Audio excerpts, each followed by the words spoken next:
Donc Benoît Rubin, je travaille à l'Institut de l'élevage et donc je suis chef du service économie des exploitations d'élevage et nous travaillons sur les questions de coûts de production, de prix de revient, de revenus des exploitations d'élevage dans le domaine des bovins, des ovins et des caprins. Alors donc pour définir le prix de revient, il faut d'abord parler du coût de production. Alors qu'est-ce que c'est que le coût de production? Donc ce sont les charges qu'on trouve au compte de résultat, les charges courantes, les amortissements, mais aussi des charges supplétives. Je pense notamment à la rémunération de l'agriculteur qui n'est pas intégrée au compte de résultat. Donc, et ça c'est ce qu'on appelle les coûts de production qu'on ramène par unité produite. Donc je vais prendre l'exemple de la production laitière. On ramène ces charges par millilitre de lait. Et on déduit de ces coûts des produits associés à l'activité, donc à l'atelier bovin-lait, donc les coproduits, les ventes de réformes, les ventes de veaux et les aides. Et donc, du coût de production, on déduit ces éléments pour calculer le prix nécessaire, ce qu'on appelle le prix de revient, pour assurer une rémunération du producteur. Et donc, cette notion de prix de revient permet quelque part de comparer ce prix de revient, ce prix nécessaire au prix de vente. Le prix de revient est une approche analytique et on a toujours besoin d'avoir une compréhension du résultat global de l'exploitation et donc la connaissance des résultats globaux, le produit, l'excédent brut d'exploitation, le résultat courant, le revenu disponible qui lui va s'exprimer à l'échelle de l'exploitation et reste très important. Mais ce sont des données complémentaires. Avec les données globales, je vais avoir une capacité à apporter un regard complet sur l'exploitation, sur la cohérence, sur les synergies entre les activités.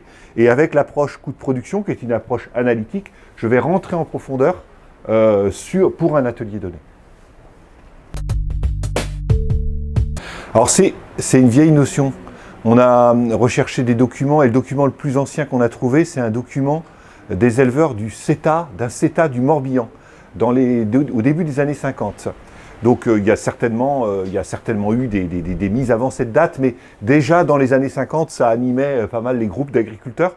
Donc c'était d'abord une notion qui était utilisée pour le conseil, pour aider les éleveurs à se positionner entre le prix, ce fameux prix de revient, le prix nécessaire pour assurer une rémunération, et puis le prix de vente.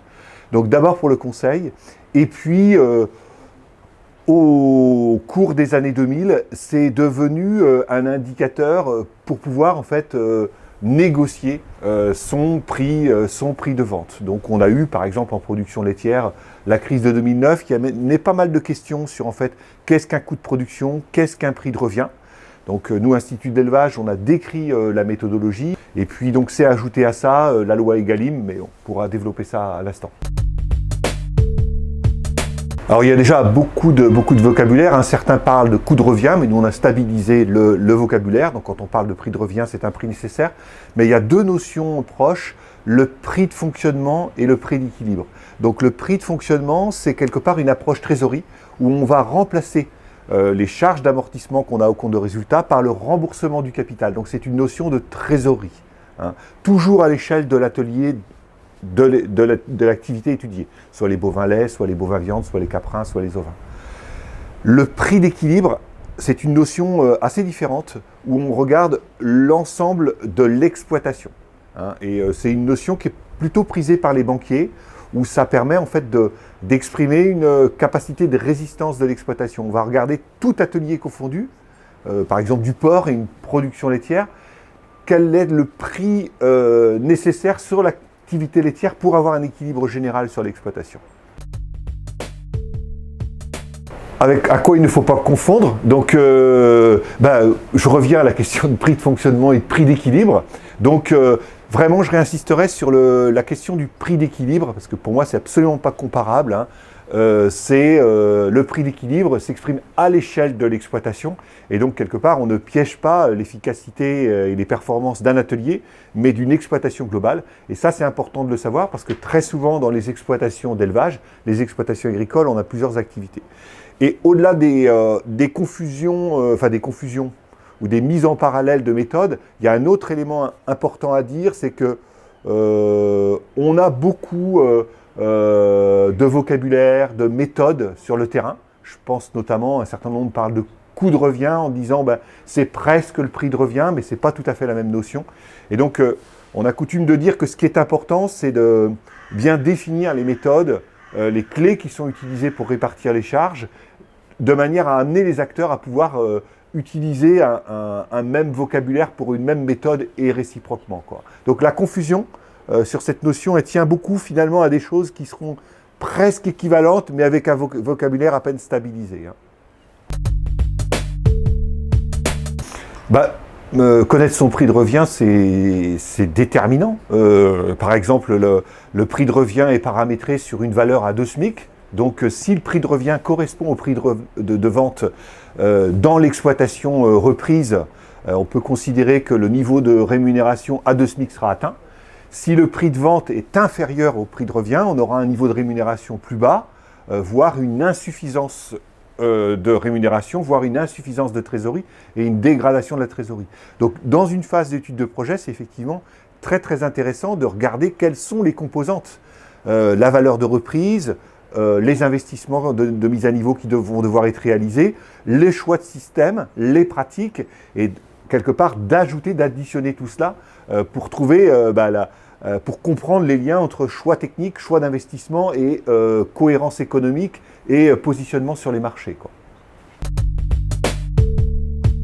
Le coût de production, le prix de revient permet quelque part de fixer le niveau de prix nécessaire à l'échelle de la production. Donc il y a un enjeu pour l'exploitation agricole, mais on voit assez rapidement qu'il y a un enjeu de filière, de compétitivité prix des exploitations agricoles, de négociation de ce prix, de cette valeur vers le transformateur, puis vers le distributeur et vers le consommateur.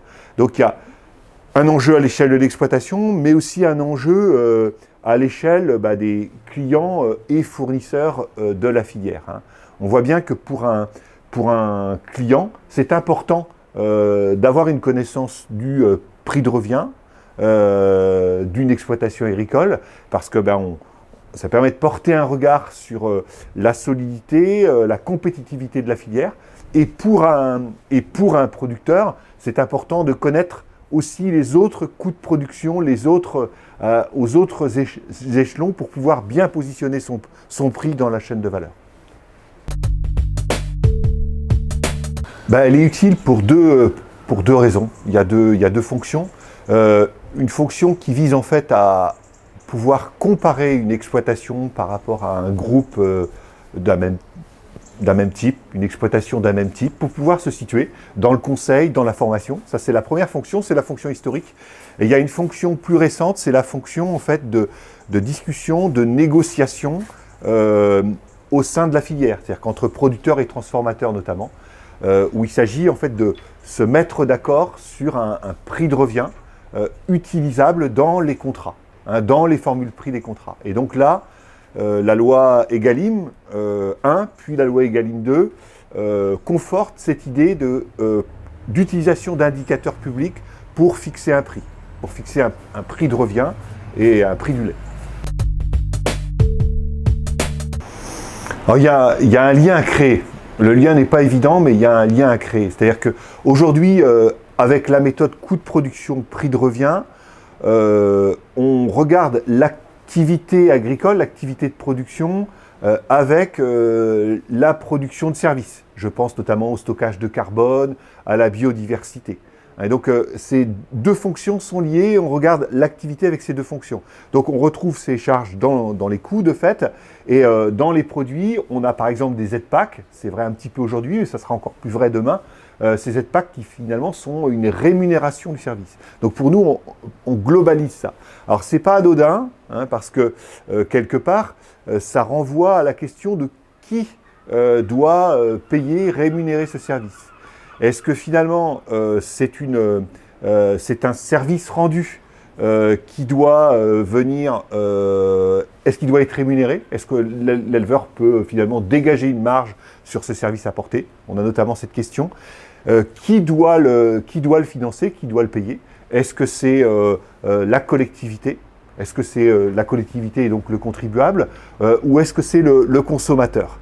Et donc, selon la méthode, de mettre ça dans le même atelier et donc de considérer que ça vient diminuer le prix de revient du produit, là on va être dans une logique finalement consommateur, ou alors de créer un atelier en tant que tel, et donc là ça renvoie des questions très intéressantes pour demain, c'est finalement quelle est la valeur de ce service, qu'est-ce qu'il apporte, quelle est la valeur supplémentaire, stockage de carbone, biodiversité, et comment il est rémunéré. Donc ça amène plutôt à réfléchir sur le plan méthodologique, pas forcément sur la séparation, mais sur la bonne comptabilité de ces services et de leur rémunération.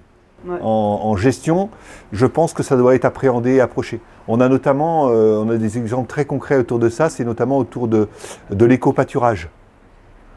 Avec l'éco-pâturage, on a un service rendu qu'on va rendre à la collectivité parce qu'on a un troupeau de génisses ou un troupeau de brebis qui va pâturer le long d'un canal, par exemple. Et donc là, on est véritablement dans la logique de service rendu.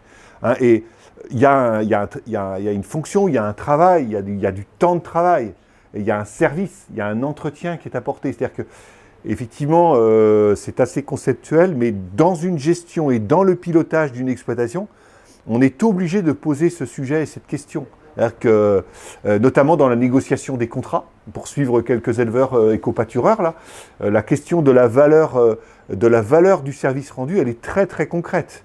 Ça va de la collectivité qui ne va pas forcément reconnaître la fonction du troupeau à oui, des demandes de référence pour pouvoir approcher cette valeur. Ce service apporté, est-ce qu'il est oui, connu, reconnu, comme il était par le voisin hier? Et ça renvoie aussi aux standards de système de production. C'est quoi un paysage entretenu? Je pense que si on met 10 citoyens autour de la table, on n'aura pas forcément les mêmes représentations. Est-ce que c'est des haies, beaucoup de biodiversité, ou est-ce que c'est des chemins nickel tondus, hein, c'est ces notions-là, quoi. Donc ça amène des questions intéressantes qui vont...